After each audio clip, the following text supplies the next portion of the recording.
Добар ден, почитувани, добро дојдовте во новото издание на неделното интервју на Радио Слободна Европа. Гостин оваа недела е директорот на Светската банка во Република Македонија, господја Лилија Бурунчук.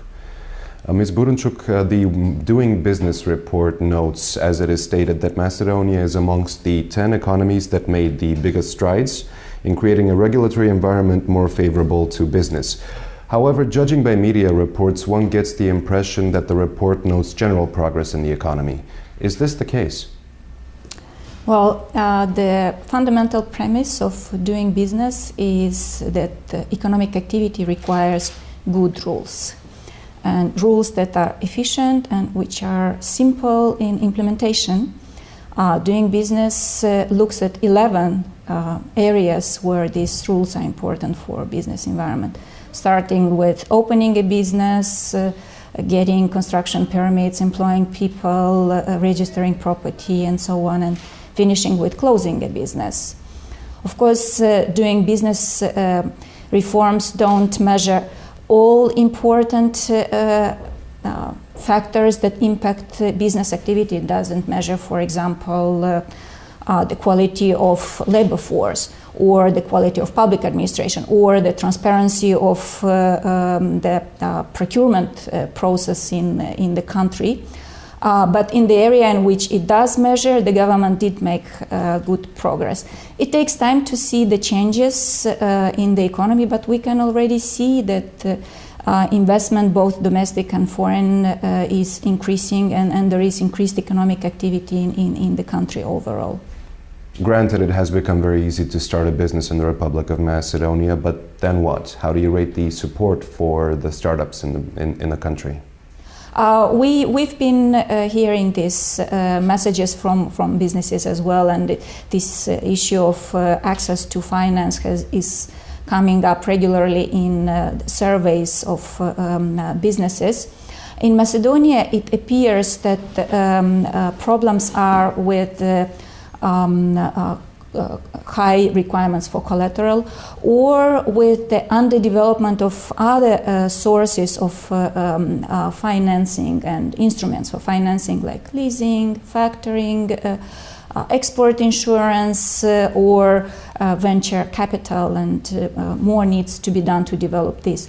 Also, for the small and medium enterprises, what is important is some support for business development, business plan development, analysis of markets, standards for products, and there is some support providing in these areas, but probably not enough, and more could be done to support SMEs. With the small and medium enterprises constituting more than 3/4 of the Macedonian economy, one would expect the progress in the economic growth. However, growth has not been above 2% on an annual basis for the past several years. What is holding it back? Macedonia has done relatively better than other countries in the region while going through the crisis. In 2009, the output decreased very slightly. And in 2010 has been, it did grow slowly, but it did grow. And there was a significant spike in growth at the beginning of this year, reaching levels higher than 5%. However, the high unemployment, the problems with high trade deficit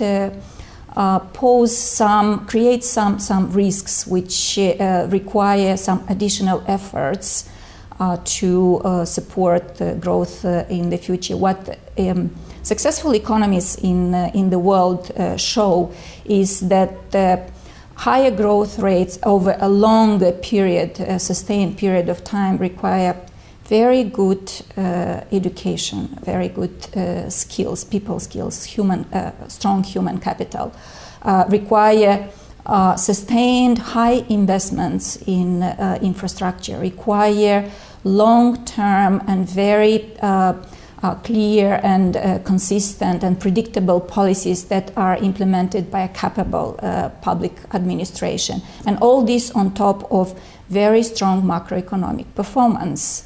Is this noticeable in Macedonia at present? Macedonia has done quite well on the macroeconomic performance. Its fiscal policies, its monetary policies have been quite solid and good, and it should build on this basis. But more needs to be done to improve the level of education. More needs to be done to invest in productive infrastructure.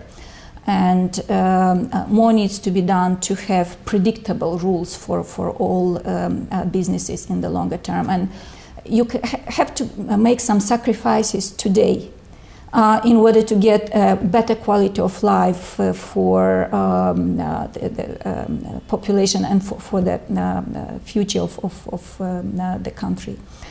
It means that at the level of individual, for example, I would not buy a car today, but I would use the money to invest in the education of my children. The same applies for the government. The government may not spend as much money today on salary and pensions, but invest more on infrastructure, which will create the basis for higher growth and better development in the future. While on the subject of growth, the EBRD has changed its projections for growth of the Macedonian economy. If one keeps an eye on the public's eye, one can get the impression that the primary reason is the crisis in neighboring Greece. Is this the sole reason?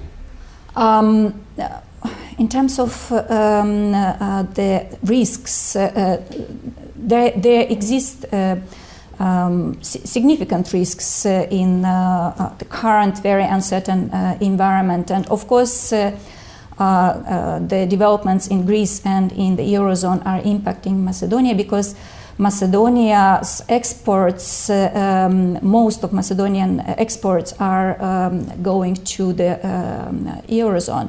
And a prolonged crisis in Greece and in Eurozone will have a negative impact on Macedonia, unfortunately. What can Macedonia do to decrease these risks?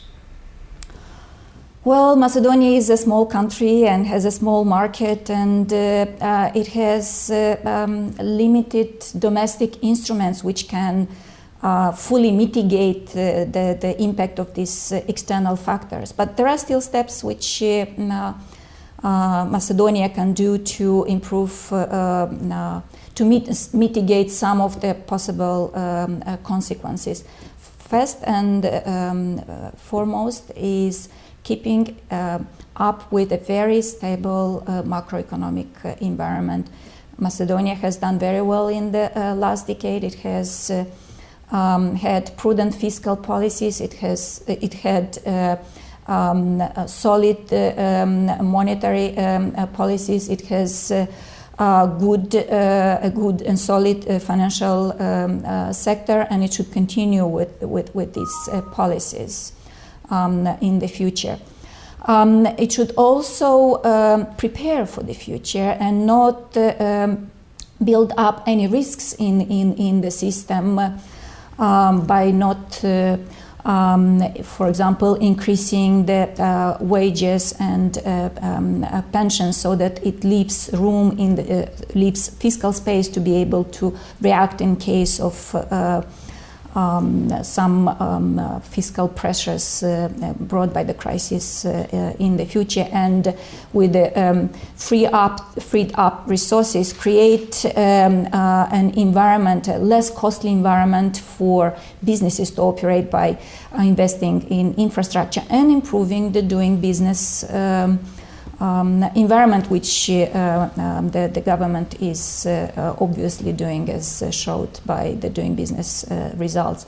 Another thing that the government can do and should do is to try to protect its poor, because the poor are the ones who are most vulnerable to shocks. It can further improve its social protection systems and make sure that its systems are effective and are reaching the people who need the assistance the most.